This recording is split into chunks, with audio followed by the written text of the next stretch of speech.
Dr. Zakir, the next issue we need to bring up is Riba, again, one of the major sins. And unfortunately, nowadays, many Muslims consider Riba to be completely lawful in this modern world that we live in. What's your advice according to Quran and Sunnah? I do agree that there are many Muslims who consider riba not to be interest and they think it's lawful. But riba means anything over and above.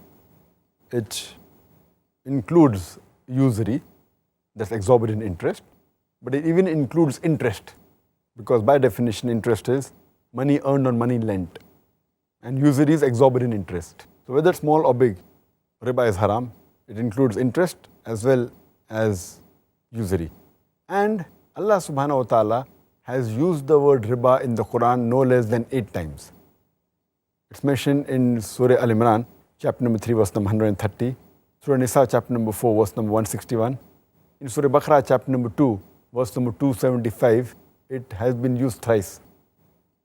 It's even mentioned in Surah Baqarah, chapter 2, verse number 276, as well as Surah Baqarah, chapter 2, verse 278 and 279, where Allah says in these 2 verses that give up your demands of riba, of interest, of usury.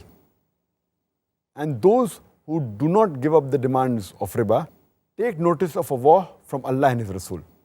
That means if you indulge in riba, Allah and His Rasul will wage a war against you. There are other major sins like having intoxicants, having alcohol, drugs, etc. But this, besides being a major sin, the ruling is that Allah and His Rasul will wage a war against you. It is the only verse in the Quran for the only major sin where Allah and Rasul wage a war against you, it is riba. So it is one of the biggest major sins. That is the reason it has been rated in the category number 12 in Al-Qabair by Imam al-Dhahabi, mentioned number 12.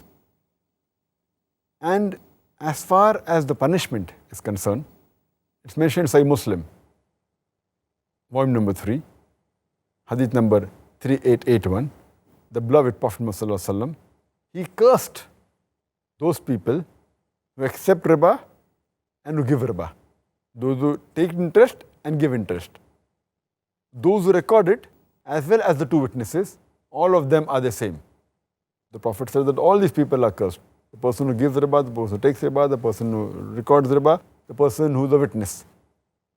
All of them are cursed and all of the same level.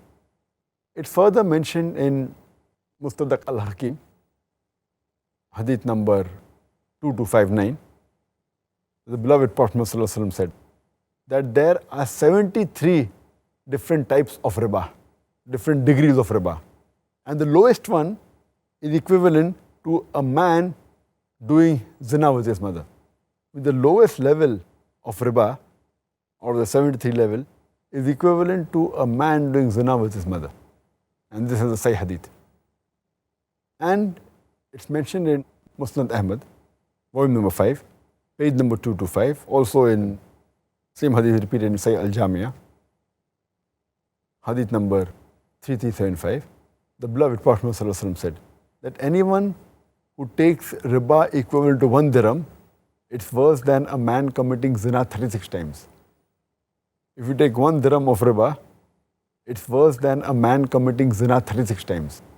So this is the punishment and the enormity of sin in Islam. And we see today that most of the Western countries, they are drowned in riba. Everything is an interest. You take a loan on interest, you can take a house on interest, you can take a car on interest, the credit card. So everyone, and in this scenario, it makes a poor man more poor. It can make many rich men go bankrupt. Otherwise, the other people, rich men, become more rich. And there are various evils, and I've given a talk on this topic, interest-free economy promulgated by the glorious Quran, where I've proved all the evils of riba. And we see that today, a man will make more profit if he has the concept of Islamic business, profit and loss sharing, rather than based on interest. That's the reason most of the top companies, they're zero debt companies. They don't take loan from the bank. They prefer opening issues and having shares and sharing the profit with the public, that the Islamic concept. And all the top companies, they are debt-free companies. You'll find that they don't take any loan. So they are working actually on the Islamic concepts.